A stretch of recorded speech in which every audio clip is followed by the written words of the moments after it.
I believe the CoWIN data breach case represents a classical case of a national emergency. Now, CoWIN is no normal application. It is India's critical information infrastructure. Why? Because it actually contains data pertaining to Indians and their health-related aspects.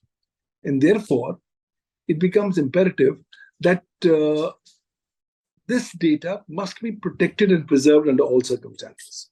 So once this data is sought to be compromised by cybersecurity breach, then such a breach assumes gigantic proportions, as such a breach not only puts perils on the enjoyment of personal privacy and data privacy of the impacted individuals, but also could be seen to be having a prejudicial impact upon the protection of sovereignty, security, and integrity of India. So I believe it's a very big ticket item that's happened in recent times. The problem is most of the time authorities have been saying things are either not happening or it's happening to a previous breach. But now with so many of these screenshots available in the public domain, it's amply clear that prima facie, this entire episode needs to be investigated from a criminal standpoint. Because till such time the law enforcement agencies don't really investigate it, we will not be able to find out what exactly happened and how the health database of India was thought to be potentially targeted and breached. I think this is a massively serious issue. This impacts India as a nation, and more significantly, it impacts the health data of Indians. Because if this data stands compromised, there's a problem.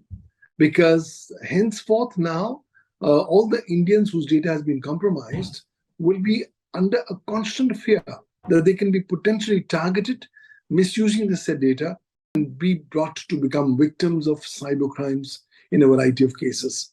Also seen from another perspective, we have to be mindful of the fact that this breach has happened at a time when there is a historical policy vacuum in the Indian context.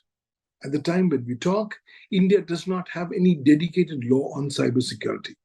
We also don't have a dedicated law on privacy, nor do we have a dedicated law on data protection. So in this unique policy vacuum that's begun to start emerging, this CoWIN data breach represents huge new vistas that stakeholders now need to be careful of. Because in the absence of adequate protection, I think the important thing is to trying to find out who are the relevant actors who've gone ahead and done this. Currently, it's the CERTIN or Computer Emergency Response Team of India, which is investigating. Now, that's India's nodal agency on cybersecurity, and they are authorized to investigate such data breaches. But the fact is, ultimately, CERTIN does not have the investigation powers of law enforcement agencies. And therefore, it intrinsically lacks the capacity to take action which is of penal nature.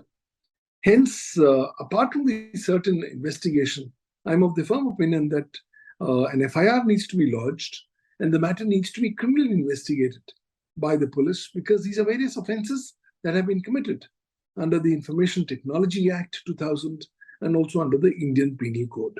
The problem is cybersecurity is a shared responsibility. India doesn't yet have a dedicated ministry on cybersecurity, something like what's happened in Australia or in the Middle East. So consequently, every ministry potentially believes that cybersecurity is their turf. And this often leads to a scenario where you don't have one coordinated ministry who can actually take decisions on all cybersecurity breaches. Of course, there are certain offices and certain agencies that are working, but I believe all these agencies need to work in tandem with each other. So while on the one hand, CERTIN can definitely investigate the cybersecurity breach aspects, as it's authorized to do so under the Information Technology Act 2000, similarly, the criminal aspects of the various offenses that have been committed by these unknown hackers or cyber actors, they need to be independently investigated by law enforcement agencies who need to call in for the relevant logs from the relevant service providers and help identify how can we attribute this to any particular cyber actor, whether it's a state actor or a non-state actor. Because if this has happened, this comes in as a much rude shock for India, than AIMS. The AIMS hacking attack, that ransomware attack that took place last year, was a wake-up call because huge data of Indians had gone out. And now this is, in less than a few months, we have this attack on CoWIN. The idea is very clear. They want to potentially target the health data of India and Indians for the purposes of derailing the sovereignty, security, and integrity of India. This is despite the fact that the health data is India's critical information infrastructure. But in the absence of adequate legal frameworks, these hackers have gone ahead and done these breaches, knowing fully well that they cannot be, even if they are identified, be prosecuted very effectively under Indian law. So I believe this has to be more seen as a rude wake-up call, and we should immediately start putting our acts together to say, how can we now take steps to ensure that this kind of activity doesn't happen again? Because if it happens again, it could actually spell disaster for the nation at large. Now, these are initial jerks. If we can learn from these jerks and then make our health data, our health ecosystem in the digital environment more secure, then we will be doing a great service to not just Indians, but also India at large. Hackers target health data today. Why? Because health data actually gets sold at the maximum premium in the dark market. So when I steal your credit card, debit card, or banking details, they get actually sold at a lower price. But when I steal your health data, that gives me a higher premium. I can command a higher price in the open market.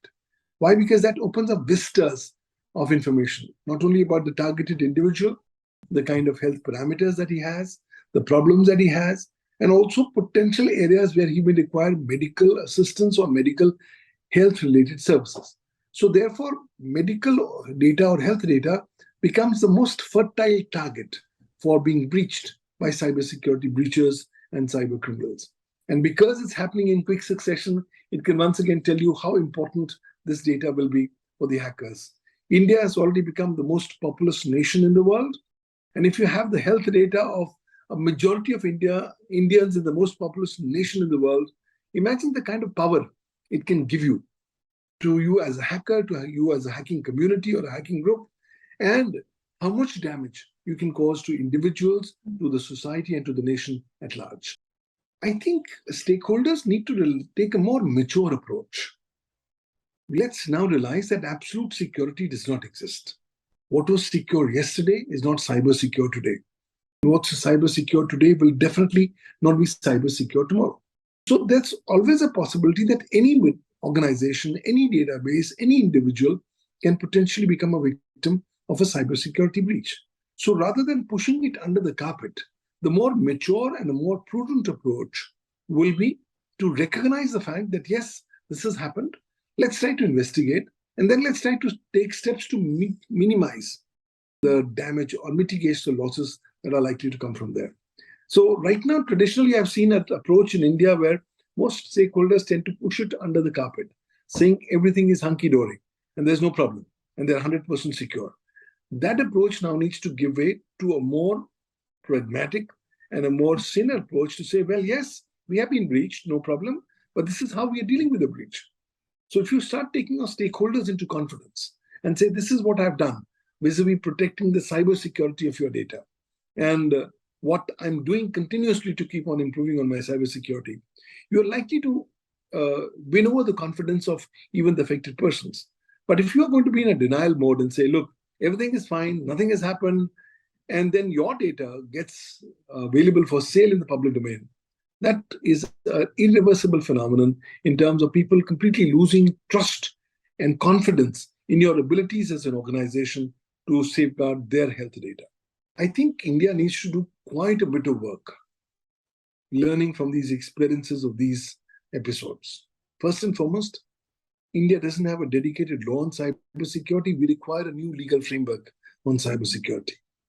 This is so because the Indian cyber law, being the Information Technology Act 2000, is not a cybersecurity law. It was amended in 2008 to include the legal definition of cybersecurity and also to put in certain cosmetic provisions of cybersecurity. But by and large, it's not adequate to deal with the a huge myriad of challenges that cybersecurity breaches are throwing up. So we require new legal frameworks. And mind you, as a nation, we are actually going behind the curve. Why? Because a lot of other nations have already come up with dedicated national laws on cybersecurity, like China, Vietnam, Singapore, Australia. I think India needs to learn from the experiences of other countries and come up with new cybersecurity legal frameworks. Number two, India is currently working on a new national cybersecurity strategy, but that strategy is still not out. I believe the time for strategy is over. Today, with so many attacks happening, you have to have active action plans. You have to have active legal frameworks which can provide effective remedies. Number three, we require more enforcement mechanisms. Whatever limited provisions of law that we have, we must be in a position to effectively enforce it. Number four, we must be able to encourage more proactive reporting of these cybersecurity breaches to law enforcement agencies. Law enforcement agencies must be sensitized to adopt a more customer or a citizen-friendly approach. People today shudder to go and report to police because they feel that they could be potentially harassed at the hands of the police. I think that kind of a mindset needs to be changing. And ultimately, I believe both whether within the government and outside, there's a need for encouraging all stakeholders to adopt cybersecurity as a way of life. Today, the mindset is that even there's a breach of cybersecurity, I'm not responsible because ultimately the government will be doing everything about it. That, I think, is an erroneous mindset. We need to be mindful of the fact that apart from government, we as digital stakeholders in the private sector are equal contributors in this cybersecurity ecosystem. And this cybersecurity ecosystem is like a big chain, and the chain is as weak as as strong as its weakest link. Therefore, we have to be making sure that we as individuals do not become the weakest link in the cybersecurity chain. So more capacity building, more awareness could be the good starting point. So once people are sensitized to go ahead and adopt cyber hygiene methodologies, cyber resilience thought processes, where we go under the implicit presumption that we will be attacked and we should not panic. And the idea is how quickly can we come back to a state of normalcy after getting attacked. I think that's a new mindset that India requires within the government and outside as we now deal with this newly emerging kinds of cybersecurity breaches. And mind you, there's a bigger threat and danger that's happening on the horizon, which is now cybersecurity breaches powered by artificial intelligence.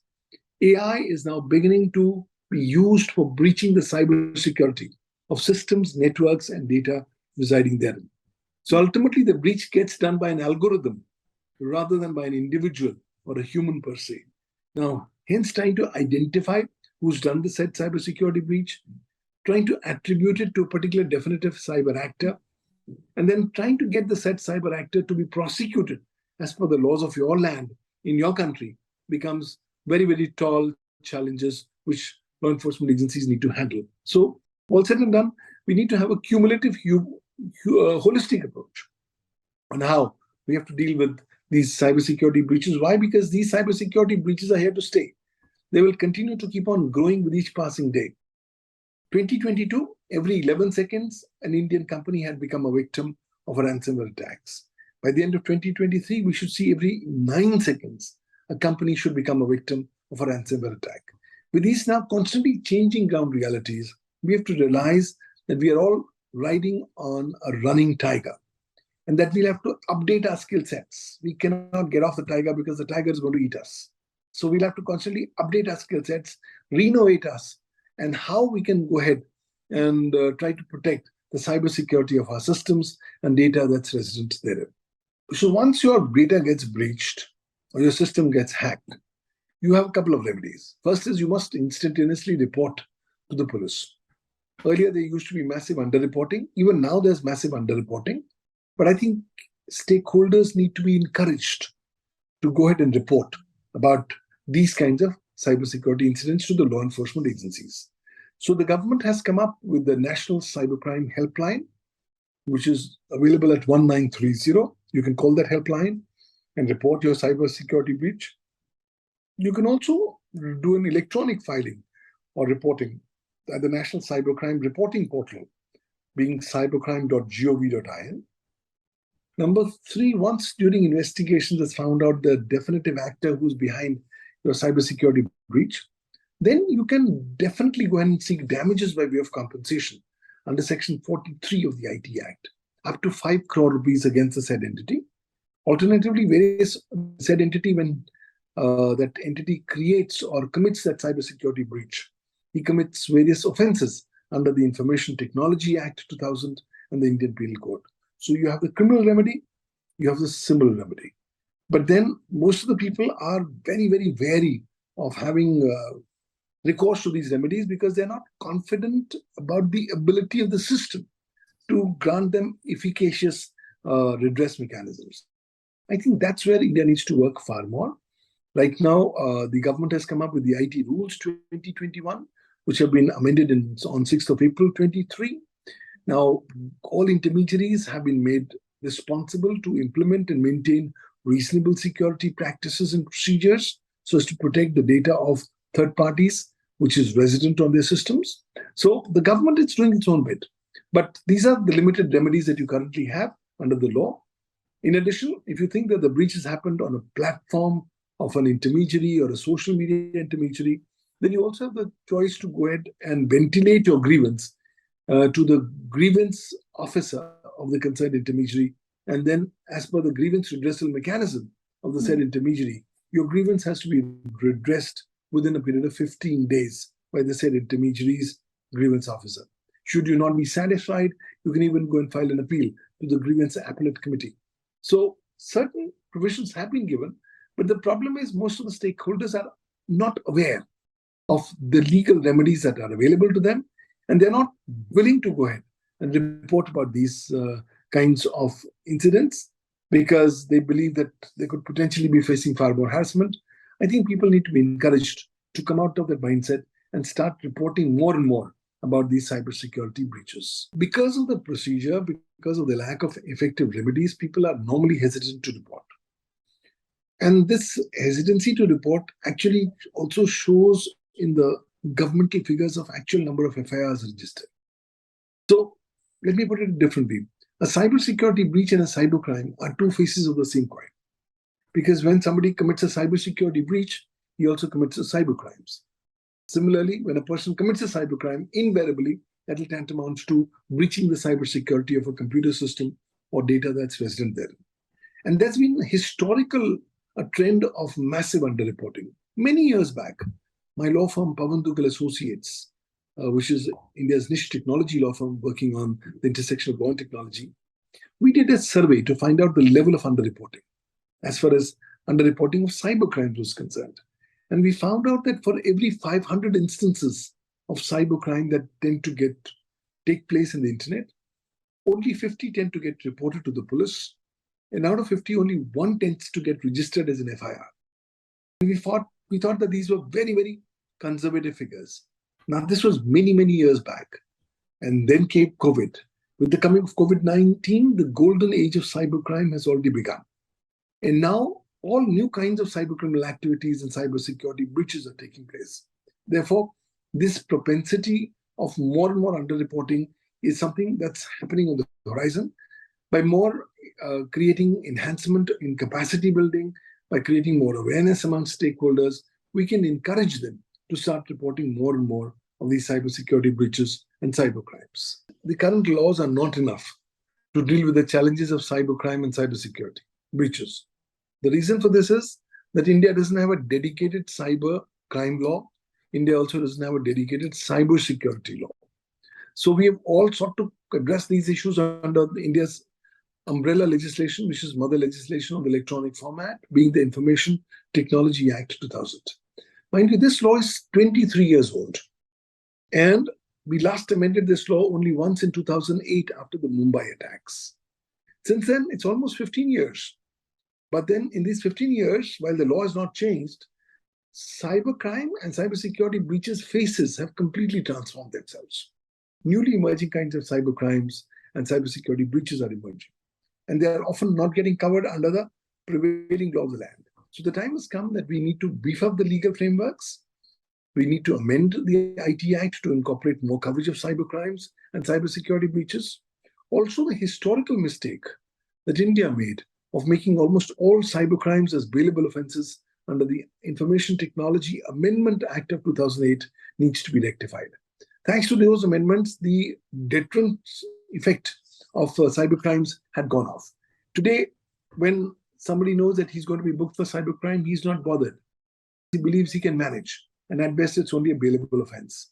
And he is also very confident that maybe the police will also not be able to produce the relevant incriminating electronic evidence in the right legal manner in a court of law to get a conviction. No wonder we are seeing a massive famine of cybercrime convictions in the Indian context. So for that, legal frameworks need to be updated. Number two, we need to also ensure that there needs to be more cyber police stations. In fact, we require dedicated cybercrime and cybersecurity courts, whose only job would be to deal in a time-bound manner cybercrimes and cybersecurity matters. And we need to ultimately create more capacity building. We need to encourage the government stakeholders that let's implement whatever existing law is there in the most efficient manner so that we can start giving more effective remedies to affected persons. Because at the end of the day, you have to realize that once you become a victim of a cybercrime or a cybersecurity breach, your confidence tends to get shaken.